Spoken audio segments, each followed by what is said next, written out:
Today's about to be a good day because today's about to be a great day. The OG of Ravens YouTube, you guys know him, Ingraven Vids, is about to join us here in a matter of moments, but I just want to make sure we build this guy up. He's north of 80,000 subscriptions. Heck of a benchmark for all of us that are up and coming. And we appreciate his friendship. We appreciate what he's built here. We appreciate chasing after him in a nice, friendly, competitive way. And now in a friendly, competitive way, let's bring him in on this Thursday. What if I told you I'm sharing a state with you these days, at least temporarily? What's going on, Ing? I mean, you might as well move to Florida. You be in Florida like every other day, so you might as well move to Florida, man. Like for real. I mean, you already showed your love for Publix. Like, and when you think about it, you cover the Ravens every single day, and the starting quarterback is from South Florida. Zay Flowers, their number one receiver. He's from Florida. Their starting running back, he's from Florida. Just come through, man. Make it happen. Make it happen. So, not to mention, Bobby, the dating scene. Oh, yeah. That part. Oh, okay. I mean, if you want to talk about that on or offline, no, not me. Yeah, I'm good now. Yeah, that's long gone. But yeah, Ing's got a family. Yeah, it's just the best, man. Florida is the best. Obviously, Baltimore, Maryland, that's family for real, man. And up there ain't nothing but love, man. But being down in Florida, like, come on now, man. Come on now, man. You know you're getting a buzz if I pull trigger. I know what I know is that June 1, Memorial Day weekend, the weekend prior to June 1 is I'm out of Baltimore, and then I got to make some decisions. So you will be hearing from me offline. Oh, yeah. Let me know. But we appreciate you for spending some time with us. And yes. I guess we got to ask you before we kind of dive into Lamar trolling and McShay's latest mock draft, right, with the big body wide receiver idea that's garnered so much attention in recent years. We're here in sort of week 2, right? This is sort of the frenzy is over when it comes to free agency. The draft feels like it's months away. It's really only a month away, but there's a dead period. This is a slow period that's about to become over the next few weeks. But I got to ask you, how do you grade your team with what you watch them do team building wise over the last 10 days or so? Oh, I would say it's been good. I can't say great. They didn't do nothing crazy, but they just plugged some holes. They brought some people back. They still got some more to do. But I know a lot of people have been upset, like, why ain't trade for this guy? Why they ain't sign that guy? You got all these other teams signing this guy, especially now at the waiver free agency that we're in, because guys are getting signed for a lot cheaper. So it's a lot more like Raven-esque for the prices that players are getting paid right now. But I do like the Ronnie Stanley move initially when they first signed him or re-signed him, excuse me. That's one that I was like, I don't know about Ronnie Stanley before they re-signed him, because I was thinking, all right, this was the very first year that he gave you all 17 games and then the 2 playoff games too. He played in every single game for the very first time in his career, and that's great. But then I was thinking, it's risky business if you bring him back, because obviously Ronnie Stanley, he's cool, he's a good player and whatnot. But can you rely on him to be reliable for you moving forward? And hopefully you can, because obviously we know, like, back in 2020, what happened with him and TJ Watt. We rolled up on him and nothing was the same after that. He tried to do rehab and that ain't worked, and did surgery. That ain't work initially, but then he got it all cleaned up. So, all right, they re-signed him, and I was like, all right, cool. Then I was like, 20 mil, 60 mil for 3 years, 20 mil per year. I said, whoa, okay, now Ravens, y'all paid a lot of money. But then when you look at the other deals that these other tackles and free agency, I said, oh, okay, Ravens, while you paid a lot of money, you got him for a steal. And something that I was thinking with Ronnie Stanley was that if he even sniffs free agency, he's gone. He's gone because the Ravens are not going to be able to pay what these other teams, or not that they wouldn't be able to, they wouldn't be willing to pay what these other teams would be willing to pay a Ronnie Stanley. He is going to get some bank out there on the open market. And I know Jeff Zrebick, he talked about it in his article on The Athletic 2 days ago, where he talked about Ronnie Stanley wasn't considered by a lot of teams as just the best left tackle entering free agency. If he would have made it, he was considered by a lot of teams the best free agent in free agency overall. So Ronnie Stanley, he would have made bank in free agency for sure. I mean, he made bank with the Ravens. But something that I appreciated that he said, because it was real. Because you can hear some players talk about, oh, yeah, I did this for the team. I took one for the team and whatnot, but I didn't really take one for the team. But Ronnie Stanley, like, he really did do the Ravens a solid. Now, he still got paid, but he knows, we know, everybody knows he could have made a whole lot more money if he would have went somewhere else. But he did stay true to his word. He'd been talking about how he wanted to stay with the Baltimore Ravens. I like how he talked about how they gave him a shot. They gave him a shot. They drafted him. And I mean, hey, if he wouldn't have got drafted at 6 by the Ravens, then he might have got drafted at 7. But still, they did give him a shot. But they also kept him around because Ronnie Stanley, he got paid and whatnot, but then he got hurt, so he wasn't available. Ravens could have cut bait, and I mean, their salary cap would have been hurting. But they could have cut bait a long time ago, but they didn't. They stuck around with him. They continued to work with him. And he continued to try to get out there, and he obviously couldn't. But then last year was when, because you hear I know a lot of people get confused when you see a player, they reconstructure their contract. A lot of people feel like, oh, that player took one for the team. They took a pay cut. Yeah, and it's not. A restructure is not a pay cut at all. But Ronnie Stanley, he not only restructured, but he took a significant pay cut last year. Yeah. And he made his contract a prove-it year. Ronnie Stanley, like a veteran, not like, oh yeah, he's at the end of his first rookie deal and he got approved. No, a veteran. He ended up making his contract last year a prove-it deal, and he proved it, and he got paid by the Ravens. So I did like that move. With the DeAndre Hopkins, y'all know that like that was my guy from a long time ago. I was hoping that the Ravens would have got him years ago, but better late than never. But I do love with DeAndre Hopkins with that move. I like how when you listen to his presser. DeAndre Hopkins is somebody that obviously he's been around the block for a while, but he knows his role. He knows what the expectations are of him.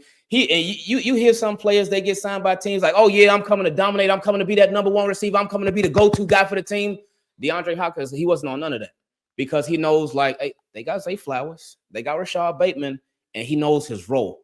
And the thing about him with his role is that he's had this role already. He's already been a number one receiver, obviously, but he's also been a complimentary guy. We saw what he did last year with the Kansas City Chiefs. So he's already sort of been in that role that he is in now, and he knows what the expectations are. We all know what the expectations are. I said it when we first signed him that I feel like if the Ravens could get like 500-600 yards out of DeAndre Hopkins and like 5-6 touchdowns, I feel like that's a win, especially 1 year, $5 million guaranteed and worth up to $6 million. Like that's nothing.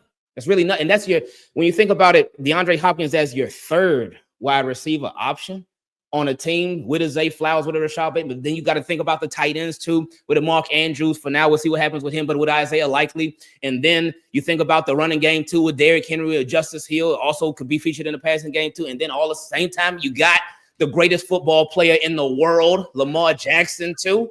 So, but having DeAndre Hopkins at that part, that on your depth chart, like, that's a win for me, man. I got zero problems with that at all.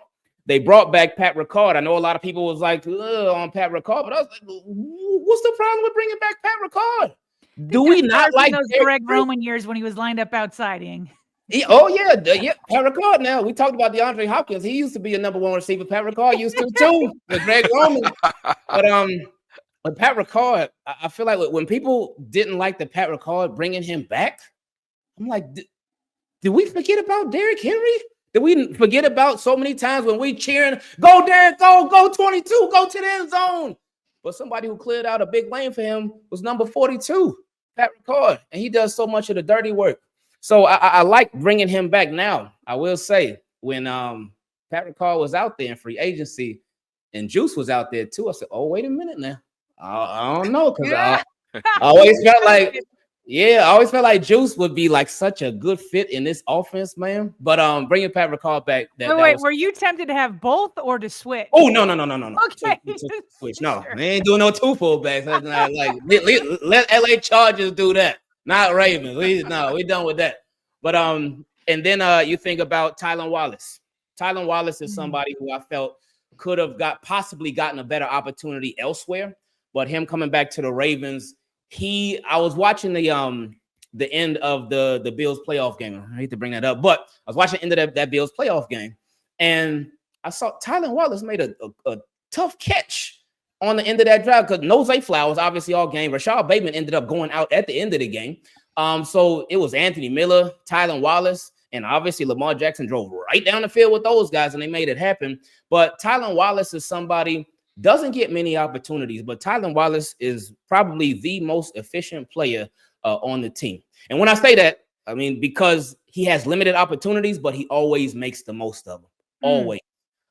So bringing Tylan Wallace back to have him as whether he's your fourth receiver or your fifth receiver, we'll see what they do with Tez Walker because I still feel like they in a project stage with Tez Walker. So to bring Tylan Wallace back as your fourth or fifth guy, that's just fine with me. Jake Hummel, special teams guy. Obviously, they lost Chris Board. They lost Malik Harrison to the Steelers. So they lost some of their linebackers that they had, starters and special teams guys. So Jake Hummel fills in as some of that special teams role. Obviously, you're going to still have more of it to fill in.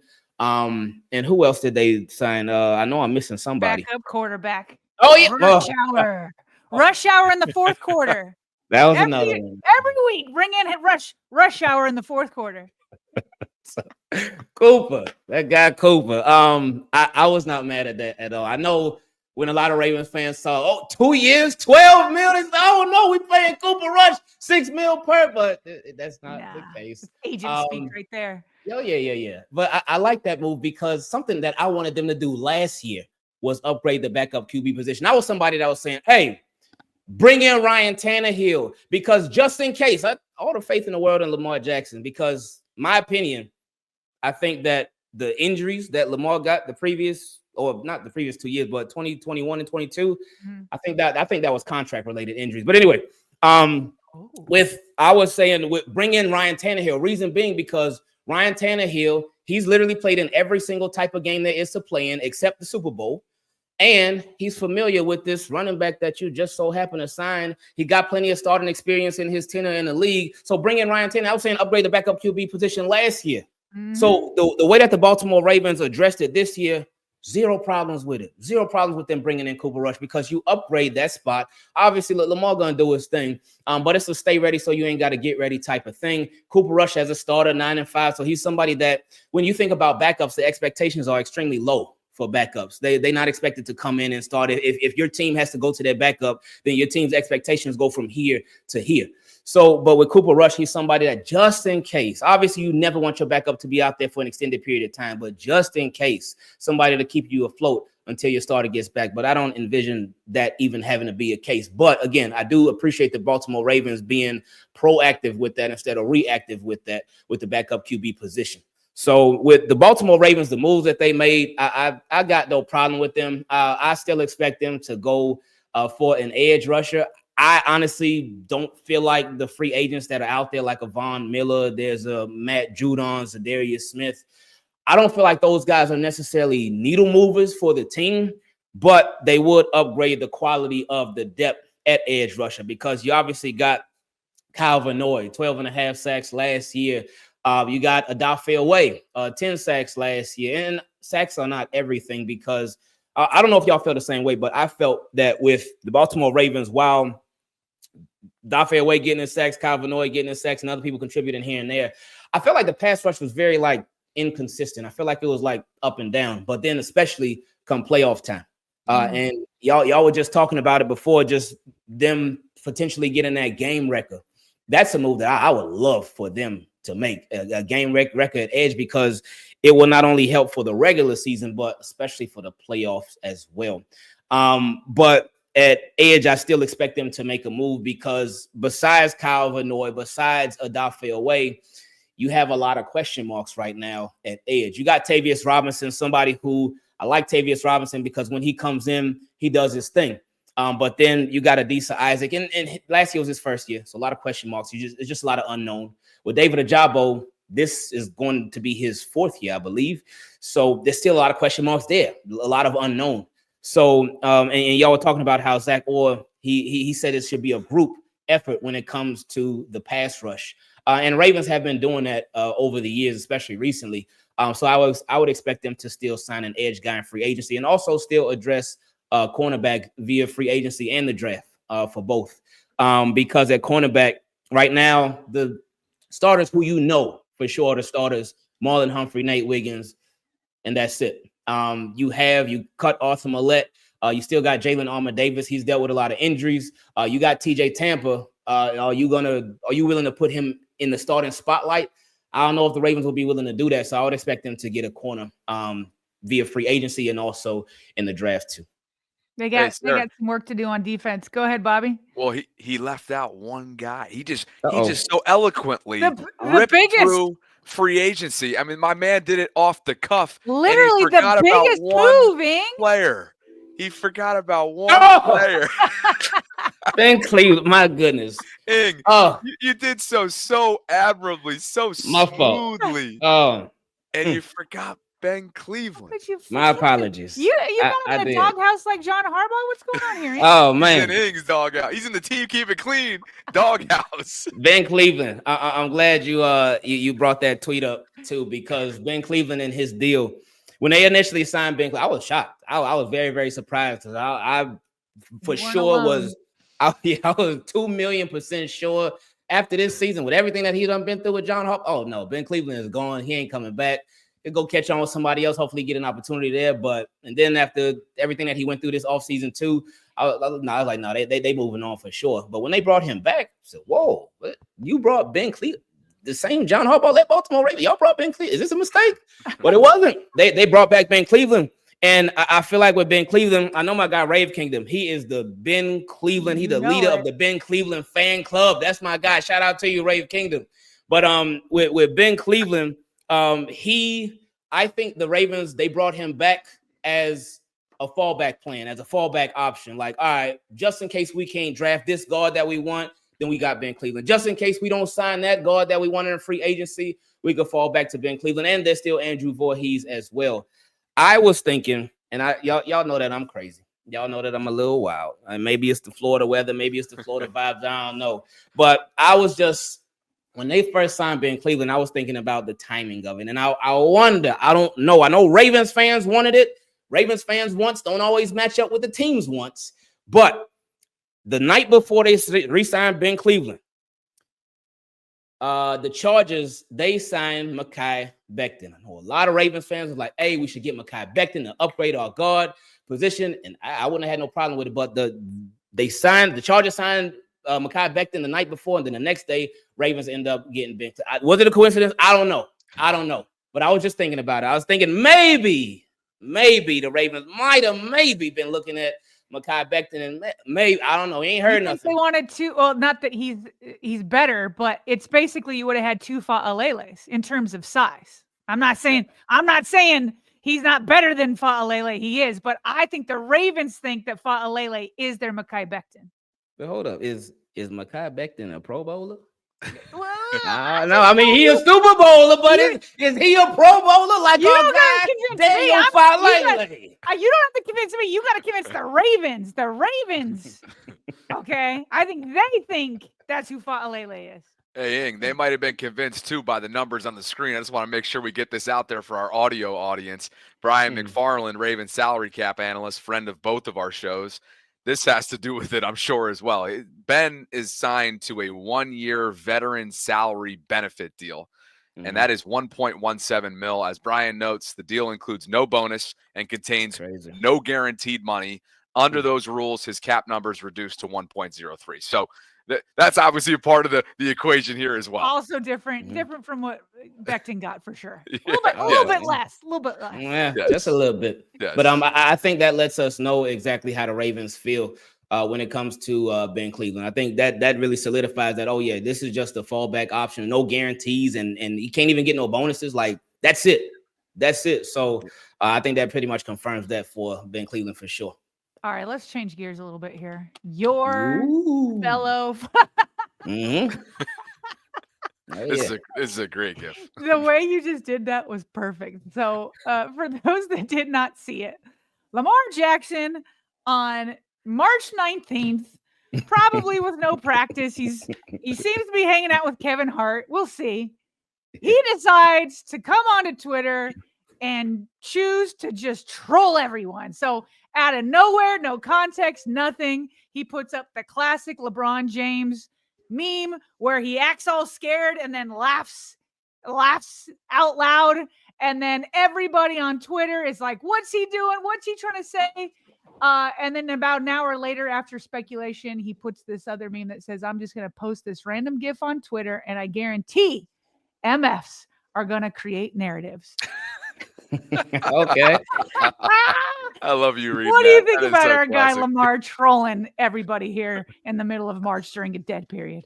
He's good. He's good with it. He said, I'm gonna just post this random GIF on Twitter and guarantee many followers gonna create a narrative. Yeah, he knows how it Many goes. followers. Okay, Yeah, that's what it is. Okay, that's what it really stands for. But okay. he no, shout out to Team Keep It Clean. But Lamar, he just knows the power that he has. He understands it, and I appreciate that he is embracing it. He has embraced it. He knows whatever he puts. He knows we all watching. Like, hey, Lamar, what you talking about? Because I know a lot of people saying, oh, he probably talking about Jamar Chase and T. Higgins, them signing their deals with the Bengals and whatnot. But I thought about that and like, when has Lamar ever like trashed an opponent like that? That's Right. not like his style like that. Yeah. But like if somebody talking garbage about him, like whether it be a media reporter, or analyst, or something like that, then he could go at them. But as far as other teams, we never really see him do that like at all. So Lamar just having fun, man. He just having a good time. It's the off season. I remember when somebody had tweeted a picture of him at this pizza place. Is it Beloved? I think it's Beloved. But they tweeted a picture of him and they were like, oh, while we all waiting for free agency, Lamar, he just chilling getting pizza. But Lamar, he responded to that and he said, no, that's a picture from last year. But he said, I'm just waiting like everybody else. So I think that's one of the reasons why that we just love Lamar so much, because Lamar, he's just one of us, man. Lamar, obviously the starting quarterback of the Baltimore Ravens, the best football player in the world, but he is just so down to earth, so chill, and it seems like he's just a fan like all of us too at the same time, man. Well, the issue is when he goes cryptic, he's putting our friend LJ Translator in a tough position here. Because LJ's out here, right? At LJ Translator, who has everything under the sun when predicting and interpreting what's going on with Lamar on a daily basis. He's putting him in a tough position. And LJ was asked, and he's like, hey, I'm being harassed, and I've never felt more useless. So everybody's kind of in that same, and that's what Lamar does, right? When he goes and has this fun, LJ Translator's useless. A lot of us feel useless in terms of trying to make sense of this off-season fodder. We can't do it, man. We can't call it. I mean, it's just one of those things where it is what it is. And hopefully, well, in this case, he already broke down what he was doing. He's just doing a little bit of trolling, a little off-season trolling, chilling or whatever. But it's one of those things that we just got to wait. We got to wait on it. Lamar say something and we don't know what's going on. We just got to wait on it. I remember the last time when Lamar was like really trolling us, like was contract time, like right before 2 years ago, right before he signed the contract extension, because obviously it was all the back and forth with him and the Ravens. And then he put that SpongeBob gif. And we were like, hold up, wait a minute. And then like an hour later, the Ravens, they put the sponge, and we saw, and then after that, it was on, man. Oh man, those are some crazy times. I'm glad we moved past that. But yeah, Lamar, he again, greatest quarterback in the NFL, greatest player in the NFL, but also one of the best trollers as well. I'll just say this on the other side. I don't hate that Lamar does it. It's so much fun. I also, though, don't mind if fans and media speculate, because there are players out there that use social media to send messages. Okay. Like people take off, any images of them in their team colors or their, jersey or anything like that. So we see it all the time. So this is why the trolling works. Like if you were always trolling, then nobody would bite. But if you were always telling the truth, everybody would know what you're saying. So it's kind of like an Eric DeCosta thing, where Eric DeCosta admits to always, lying and things like that. It's like you kind of have to do half and half. So speculate away, but when you get bit, you get bit. You got to be a good sport about it. Oh yeah, that's true. And like you mentioned, players, they, especially in this day and age, because with the players and social media, especially Twitter, X, whatever you want to call it, Instagram, they will use social media to get their point across. They will use social media to let it be known exactly how they're feeling about whatever it is that's going on currently. We saw Ardarius Washington a couple weeks ago, his tweeting. Yeah. We saw Odafe Away. We still wondering what's happening with that. Peace sign. What's the peace sign? Yeah. So we still wondering what the whole Odafe Away thing was. So it's just a lot of players will use social media. So that's why that speculation, it's more than ever nowadays, because we've seen it time and time again where players will do that. Whether it's a player doing stuff like they did, a player wiping the whole team photos from their Instagram or something like that. It's always something. So I know when people before they be like, oh man, why you looking so much into it? Oh, you're looking too deep into it. And it's like, no. These players, they be using the Twitter and Instagram and all that to let us know what's going on. All right, how's this for a segue? Speaking of speculation, how much speculation do we feel like there is right now, not in years past, not earlier on in Lamar's career in Baltimore, right now on the one piece that they have yet to hit on, whether it be through free agency or the draft that's at his disposal, and that is that true X big body wide receiver. You know where I'm going with this. And Todd McShay, former ESPN draft analyst, now doing his own thing in this space and crushing it, I might add. I've been watching him a lot. He just released his new mock draft 2.0. And at 27th overall, he's got the Ravens selecting Arizona wide receiver Tetiroa McMillan. He's 21. He's 6'4", 219. And what's notable here, and Sarah and I have covered this on the show, this was last month in Indy, but when McShay interviewed Eric DeCosta, it was, I don't know if it was at the Combine, but it was released Combine week. Eric did admit that a true X is the, quote, one piece we've probably missed on during his time as GM. And here's that clip. I want to get your reaction on the other side. We always try to add speed to the field. You know, we feel like Lamar, being the type of player he is, he presents so many challenges for linebackers and the front. You know, getting guys outside. So we drafted Hollywood. We drafted Zay. You know, we drafted Bate. We've allocated a lot of resources. We don't have that. The one piece we probably have missed on is that big X presence. We've never really had that. We've tried to find that guy. That guy doesn't go on trees, right? Find those kind of guys, right? That's probably the one thing. Let's talk about the player more in a second, but how about the concept first, Ing? Your thought on the concept of Lamar having a true X, that big body guy, that 50-50 guy, what DeAndre was earlier in his career. I'm not saying he doesn't have shades of that still left in him. The Ravens are banking on it. Not necessarily. They didn't really pay him to be that, but we all know what we mean by that. Your thought on that type of player being at Lamar's disposal. I'm interested. I'm interested because Todd McShay, and he just put this mock draft 2.0 out. Oh, yeah. And I'm surprised. Today. I'm surprised, especially after the DeAndre Hopkins signing, that he would still have the Ravens taking a receiver at 27. Ooh, I know, right? That would be, I would be very, very shocked if they did that. Now with Eric DeCosta, something that Sarah was just talking about earlier. He does admit that sometimes he's lying, and he'll say some stuff, put it out there and whatnot. So could it be that? Could Eric DeCosta have gotten okie doke Todd McShay? Hey, we'll see in about a month and change. But I just feel like, and this sounds so crazy coming from me, especially after all these years. I remember, Sarah, when we had you on years ago and we had a conversation about receivers, but I just I feel like I can't even say it, but I just feel like receiver would just not be that need at 27. Because again, you got a Zay, a Bate, you got a DeAndre Hopkins, so you got your top three guys, and then you still got likely a Mark. We talked about all the weapons that we have already right now. So I wouldn't be opposed to add another, but at 27, especially when you have, in my opinion, more pressing needs. And I know they always talk BPA, best player available, but at the same time, it's a mix of BPA and also what you need. So I would be really shocked if they took a receiver. 6'4", got the build. And the Ravens, over the years, they've tried. They have really tried here and there for the big body receiver. It's weird. I don't know what it is with the Ravens, with big body receivers. Draft, it just has not worked. Because obviously they got Mark Clayton. They drafted Hollywood. They drafted Zay Flowers. So those are smaller receivers. They've used it in the later rounds, like Miles Boykin, Demetrius Williams. There you go. Look at you going back. Clarence Moore, that was another one. Who was the guy out of Miami? I know exactly who you're talking about. Oh, and it was way back. And he was like 6'5". Yes. Tommy Streeter. That's what it was. Oh, man. Incredible. Serious recall. Hey, let's not forget about Dez in free agency, right? Yeah, they had free agency too. So yeah, on the practice squad.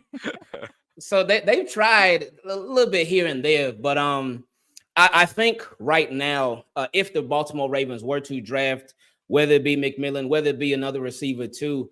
I think right now where they are right now, they are in a much better position than they have been in years past. And the reason I say that is because the offense is light years ahead of where they were before. Even when you just see the progression of the Baltimore Ravens offense, even from 2 years ago to Todd Monken his first year, and how much they grew and how much they like literally created their own weapons is crazy. And we are so appreciative of it because it's something that we have been longing for a long time as Ravens fans. You even see the growth from last year or 2 years ago to last year, and just how much they even elevated from the growth that they had before. And it's like they got even better. And they were able to, because we remember before it was, all right, and the Bengals player said it, hey, you take out 15 and 89, because Hollywood number was 15 at that time. But you take out 15 and 89, you ain't got to worry about nobody else on the Ravens. And that used to be the case. But now it ain't like that no more. You could try to, all right, you want to take out Zay Flowers and Mark Andrews. We still got Rashad, but we got Derrick Henry. We got Justice Hill. We got Zay. So you got, it's really a pick your poison. They talked about how they wanted to make it a pick your poison, but it is really now a pick your poison type of offense. And now we're actually seeing the development of wide receivers with the Baltimore Ravens. And that's crazy to say. We're seeing the progression of wide receivers in the Baltimore Ravens offense. This offense is obviously it's running back friendly. Derrick Henry came in, did his thing, went crazy. But over the years, there's been different guys. There's been Gus Edwards. There's been J.K. Dobbins. Obviously, it's been Mark Ingram. It's been Alex Collins. It's been a lot of different guys back there at running back. But this offense went from being running back and tight end friendly to now it's wide receiver friendly as well. We had a receiver hit 1,000 yards. He actually made the Pro Bowl, first Ravens drafted wide receiver to make the Pro Bowl, in Zay Flowers. And think about this too. With Zay Flowers, yeah, he hit 1,000 yards, but there was a lot of games when Zay Flowers would be going off early, and then he would get real quiet. We wouldn't hear from him in the second half of the games. So even Zay Flowers, he made the Pro Bowl, got 1,000 yards, but he wasn't even used to his maximum, and he still got a stack. You think about Rashad Bateman, obviously first-round draft pick like 3-4 years ago, slow start, but he's building up, still slow start, but he finally had his best season ever last year, and he made an impact in the regular season, got all them touchdowns, and then he still ended up leaving some games early and still got all them touchdowns, and then in the playoffs, he still continued to do his thing as well, but then he ended up leaving the Bills game early too. That's why, again, not mad at the DeAndre Hopkins signing, because stay ready so you ain't got to get ready. But back to McMillan and back to us on the potential of drafting a wide receiver, I would not be opposed to it now, and I would feel even more comfortable with the Baltimore Ravens drafting a receiver, because now they have shown like, hey, we can develop wide receivers now. We can have wide receivers involved in the offense. It ain't just about the running game. It ain't just about the tight ends, but the receivers are a big part of what we do as well. You make a really good point that it's wide receiver friendly now, because not only you have the quarterback, but you also have the coordinator who can put together a good passing attack. And then because of that, you get people like OBJ, or you'll get people like DeAndre Hopkins, and they say, I want to be here with this quarterback. Remember when OBJ signed and it was before Lamar did? And he's like, Lamar, if you're listening, please sign. And then DeAndre's like, I want to be with that quarterback. You know, it's like, it's new times in Baltimore where it is wide receiver friendly, and they do want to come here as long as the money's there. These older guys, they know they don't have to give as much money. So it's friendly in terms of quarterback and scheme, but I don't know about the money yet. Yeah, exactly. We ain't there yet. Hey, to put a bow on this McMillan mock draft from McShay, then maybe we'll get to some super chats. I've asked Ing everything on my agenda, Sarah. Everything. So yep. Yeah, okay, cool. So we'll just hit a couple. Actually, I do have one minor question about something behind him, but let's hit your point here first. Yeah, and just to make it clear for everyone, if you guys have a super chat that's designed for, here it comes, the helmet. We need to get ready. We need to get ready. I told Ravens, if y'all need to sign me, let me know, baby. Wait a let second. Me know. Throw that sucker on. That's the one I want, Bobby. You. Oh, this let is me the know, alternate. Ravens. Talk to me, Ravens. My man's got the alternate. I know y'all be watching the vault, Ravens. If y'all let me know, I'm ready. I'm ready. Hey, show off the side of that sucker. Yeah, that's the one I want, but with the visor. Yeah. Where did you get that? Where did you get that? Actually, somebody sent this in to me as a gift, so I appreciate it. Team Keep It Clean is literally the best, man. Heck yeah. We have Look at generous people, but my goodness. Hey, can you chat keep help it me out clean here? is another level. What's the name of that alternate again? I forget.